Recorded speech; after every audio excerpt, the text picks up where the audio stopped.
नमस्कार, जनता टीवी देख रहे हैं आप। आपके साथ मैं हूं अंजलि भंडारी। चलिए रुक करेंगे खबरों की ओर। मुख्यमंत्री योगी आदित्यनाथ ने प्रदेश के स्कूलों के आधुनिकीकरण के लिए पीएम श्री योजना के अंतर्गत 404 करोड़ रुपए की सौगात दी है। इस दौरान सीएम योगी ने प्रधानमंत्री नरेंद्र मोदी का आभार जताते हुए कहा कि जिस समय पूरी दुनिया कोरोना से ग्रस्त थी, उस समय देश की 140 करोड़ की आबादी को बचाने के लिए नई शिक्षा नीति की आधारशिला रखी और नए विजन के साथ आगे बढ़ने की प्रेरणा दी। पीएम श्री स्कूल योजना इसी दिशा में एक नया प्रयास और अभिनव कदम है।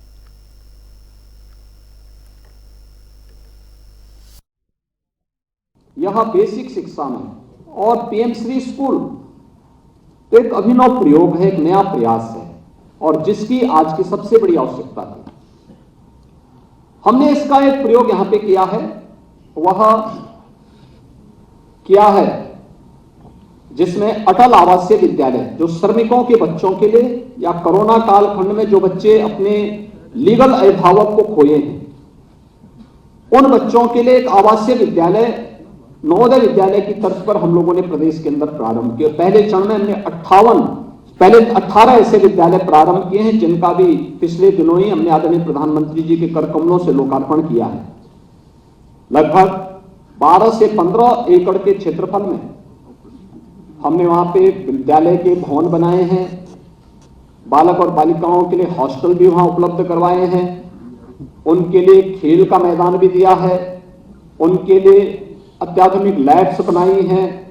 उनके लिए डिजिटल लाइब्रेरी भी वहां तैयार की है और चयन की प्रक्रिया के साथ हमने जोड़ते हुए जब इस कार्यक्रम को देखा है, उसके पहले 3 महीनों के परिणाम को हम लोगों ने जब देखा और आदरणीय प्रधानमंत्री जी ने भी जब उनके साथ इंटरेक्शन किया, तो ये स्वयं अभिभूत थे कि वास्तव में ये परिणाम आने चाहिए, ये अपेक्षा होनी भी चाहिए और ये बच्चे बहुत कुछ कर सकते हैं।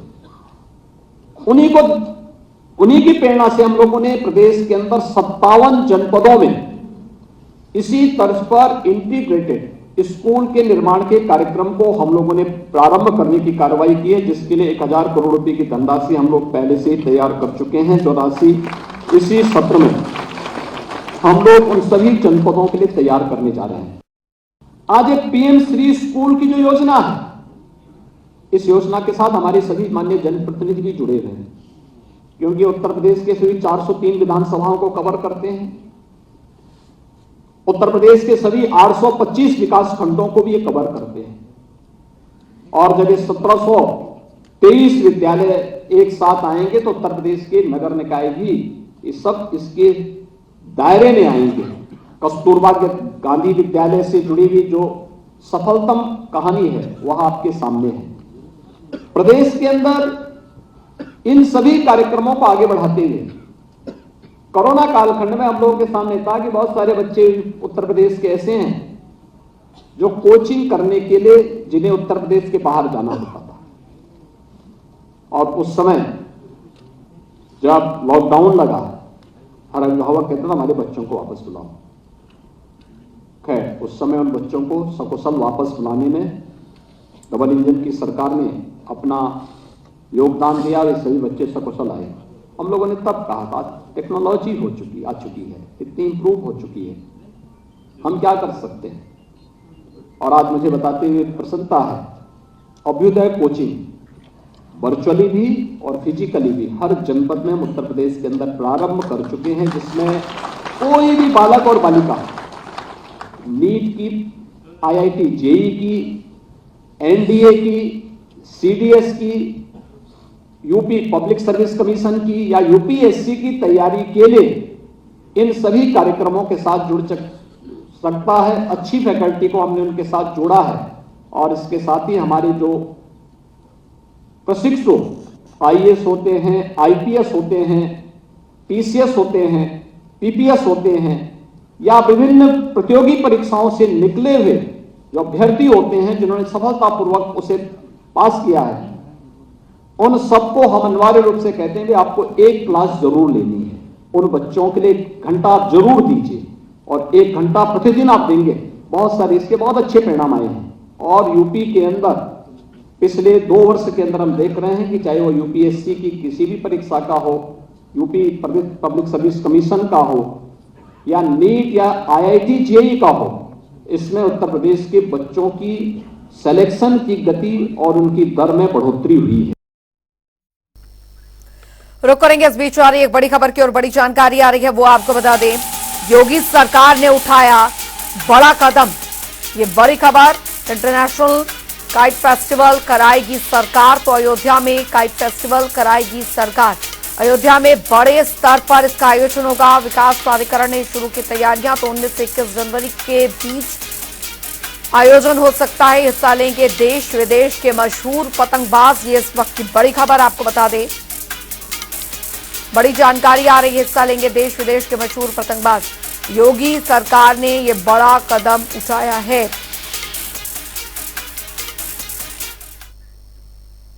चलिए खबरों में आगे बढ़ेंगे। उधर प्रधानमंत्री नरेंद्र मोदी बीते दिनों अयोध्या दौरे पर आए थे और इस दौरान पीएम मोदी उज्ज्वला योजना के लाभार्थी मीरा मांझी के घर भी गए थे।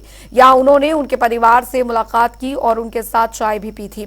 वहीं नए साल पर पीएम मोदी ने पत्र लिखकर मीरा मांझी और उनके परिवार वालों को नववर्ष की शुभकामनाएं दी, जिसके तहत पीएम ने मीरा मांझी के घर उपहार स्वरूप कुछ चीजें भिजवाई हैं।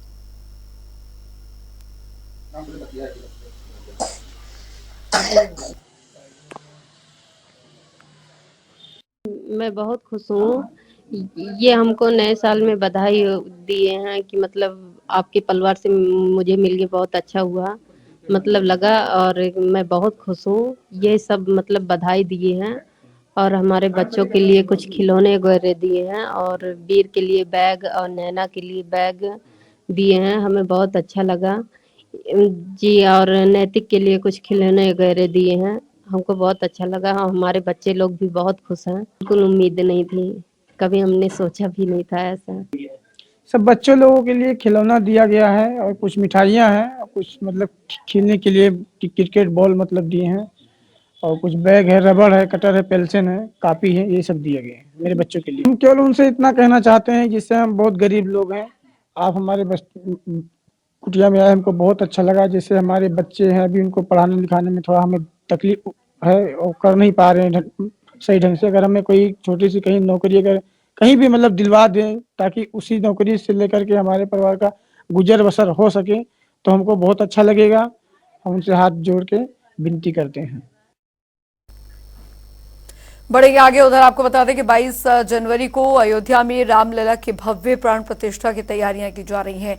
राम भक्तों में उत्साह भी है, तो देश भर में ऐसे राम भक्तों और श्रद्धालुओं के अयोध्या पहुंचने का सिलसिला जारी है। इसी बीच आपको बता दें कि राम मंदिर ट्रस्ट की ओर से राम मंदिर निर्माण को लेकर जानकारी साझा की गई है। आइए आपको ग्राफिक्स के जरिए एक एक कर समझाने की कोशिश करते हैं।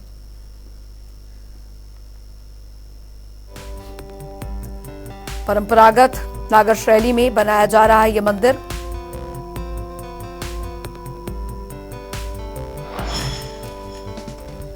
लंबाई पूर्व से पश्चिम 380 फीट, चौड़ाई 250 फीट और ऊंचाई 161 फीट। 3 मंजिला मंदिर के प्रत्येक मंजिल की ऊंचाई 20 फीट है।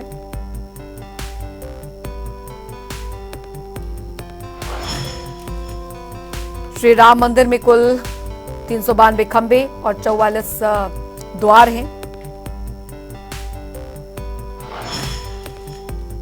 मुख्य गर्भगृह में प्रभु श्री राम का बाल रूप और साथ ही प्रथम तल पर श्री राम दरबार होगा।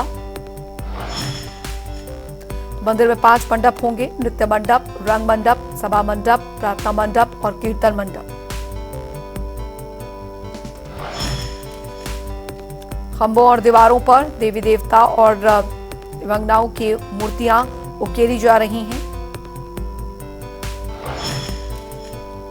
मंदिर में प्रवेश पूर्व दिशा से 32 सीढ़ियां चढ़कर सिंह द्वार से होगा।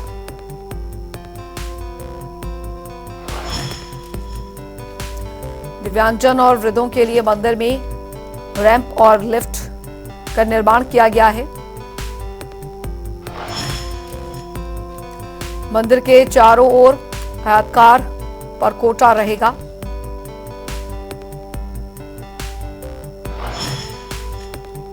चारों दिशाओं में कुल लंबाई 732 मीटर और चौड़ाई 14 फीट होगी। मंदिर के पास पौराणिक काल का सीताकूप विद्यमान रहेगा।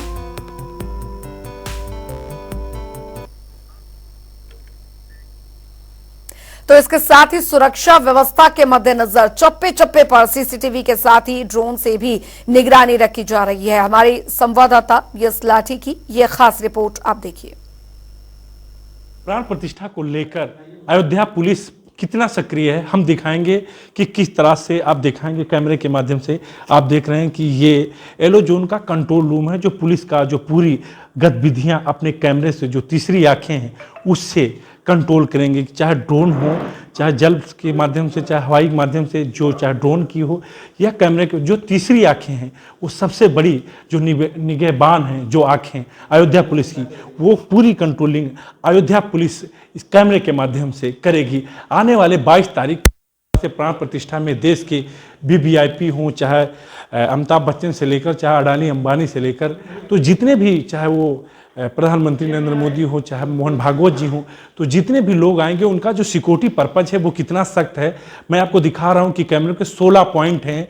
जो 16 पॉइंट हैं, चाहे वो राम की पैड़ी का हो, चाहे नया घाट का हो, चाहे साकेत पेट्रोल पंप का हो, चाहे अयोध्या से लेकर एयरपोर्ट से लेकर जितने भी जो आने वाली गतिविधियां हैं, आने वाले जो रास्ते हैं, मैं आपको दिखाऊंगा, पूरा कैमरे से समझाऊंगा कि ये जो आपको दिख रहा है ये नागेश्वर नाथ मार्ग है और ये सरयू का तट जो आरती स्थल है, ये भी नया घाट है। और ये देखिए राम की पैड़ी है, ये भी राम की पैड़ी आरती स्थल है, ये भी राम की पैड़ी है। ये आपका जो आप कैमरे से आप देख रहे हैं ये साकेत पेट्रोल पंप है जो हमारा एंट्री पॉइंट है।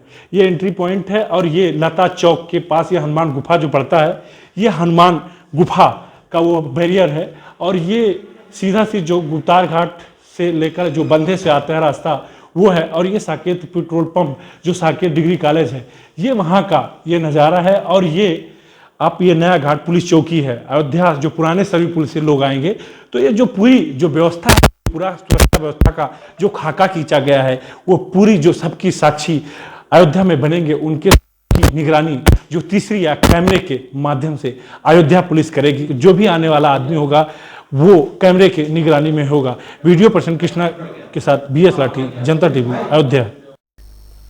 तो अयोध्या में आगामी 22 जनवरी को भगवान राम के नवनिर्मित मंदिर के शुभारंभ और साथ ही प्राण प्रतिष्ठा समारोह है, जिसके सिलसिले में आगामी 14 से 22 जनवरी के बीच में प्रदेश के सभी नगरों में राम मंदिर रथ निकाले जाएंगे और कलश यात्राओं का आयोजन किया जाएगा। साथ ही बता दें कि इस बारे में प्रदेश के पर्यटन और संस्कृति मंत्री जयवीर सिंह ने सभी विधायकों को पत्र लिखकर सहयोग मांगा है। पत्र में विधायकों ने से आग्रह किया गया है कि वे व्यक्तिगत रुचि लेकर कार्यक्रमों की अलौकिकता के लिए अपना सहयोग दें।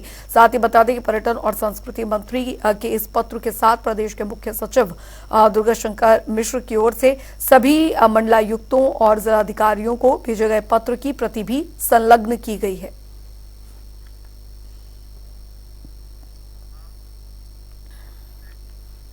चलिए खबरों में आगे बढ़ेंगे। अपराध और अपराधियों पर लगाम लगाने के लिए योगी सरकार लगातार बुलडोजर कार्रवाई कर रही है और इसी कड़ी में पुलिस पर गोलियां बरसाने वाले कुख्यात अपराधी मुन्ना यादव के घर पर बुलडोजर कार्रवाई की गई है। देखिए रिपोर्ट आप।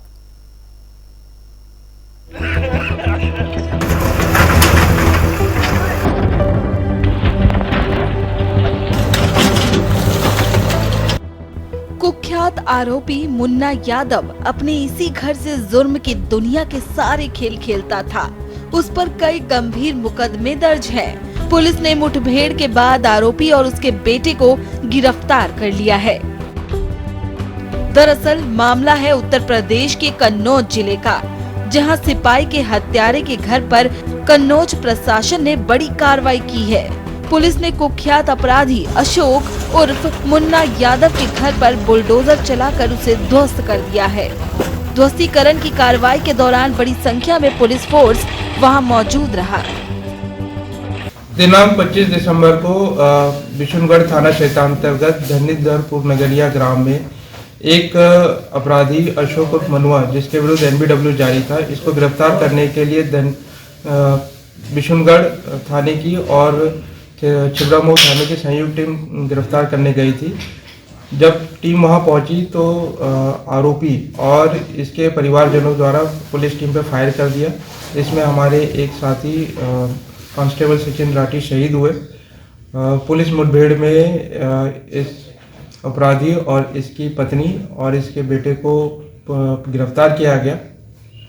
इसके मकान की जांच की गई तो पता चला कि इसने सार्वजनिक भूमि पे भी कब्जा किया हुआ है और साथ ही इसने इस मकान की संरचना इस प्रकार से की गई थी जिससे वो भय और आतंक का पर्याय बना हुआ था। यह अपराध करने के लिए प्रयोग किया जा रहा था। इसमें विभिन्न जगह होल इस प्रकार से बनाए गए थे कि जिससे शिस्त लेके फायर किया जा सकता था। उस घटना दिनांक को भी इन्हीं का प्रयोग करते हुए इसने पुलिस टीम पे फायर किया था। इस संबंध में यह रिपोर्ट प्रेषित की गई थी पुलिस द्वारा, जिसमें माननीय न्यायालय द्वारा इस पे घर का ध्वस्तीकरण का आदेश पारित किया गया। आज 4 जनवरी 2024 को इस अभियुक्त अशोक उर्फ मनुआ के घर का ध्वस्तीकरण की कार्रवाई पूर्ण की गई है। बता दें कि बीती 25 दिसंबर को कुख्यात अपराधी ने पुलिस टीम पर जमकर गोलियां बरसाई थी। इसी बीच वहां मौजूद सिपाही की गोली लग गई, जिसके बाद इलाज के दौरान उसकी मौत हो गई थी।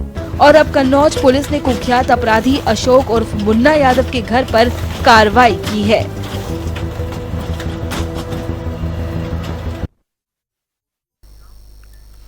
और चलिए अब रुक करेंगे 2 मिनट में 10 बड़ी खबरों की ओर फटाफट अंदाज में। हापुड़ में लेखपाल के निजी सहायक ने ली रिश्वत। ईडब्ल्यूएस प्रमाण पत्र बनाने के नाम पर ली 500 रुपए की रिश्वत लेते वीडियो हुआ वायरल। गोरखपुर में पुलिस ने लुटेरे को किया गिरफ्तार। बाइक सवार से लूटे थे 12 लाख रुपए, कब्जे से 1 लाख रुपए किए बरामद। आजमगढ़ में छत से गिरी महिला, मौके पर हुई मौत, तब पुलिस ने शव का कराया पोस्टमार्टम। कासगंज में 2 पक्षों के विवाद के चलते एसएचओ को लगी गोली। ट्रॉमा सेंटर में किया गया भर्ती, पुलिस आरोपियों की तलाश में जुटी। रायबरेली में सरकारी एम्बुलेंस में लगी भीषण आग, सीसीटीवी और एसी जलकर हुए राख, शॉर्ट सर्किट से आग लगने की आशंका। बांदा में तेज रफ्तार डंपर ने युवक को मारी टक्कर, मौके पर हुई मौत, पुलिस ने शव का कराया पोस्टमार्टम। कासगंज में कोहरे के चलते वाहन ने बाइक सवार को मारी टक्कर, हादसे में जीजा साले की हुई मौत। मार्कफील्ड मेला देखने जा रहे थे जीजा साले।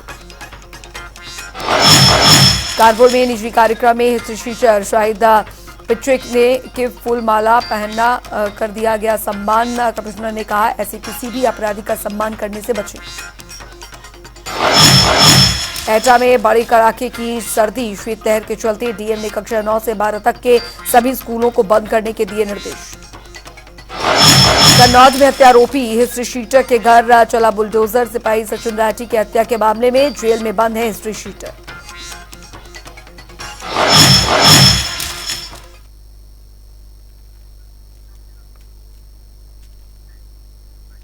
और चलिए इसी के साथ उत्तर प्रदेश की खबरों में भी के लिए फिलहाल इतना ही। वक्त एक छोटे से ब्रेक का।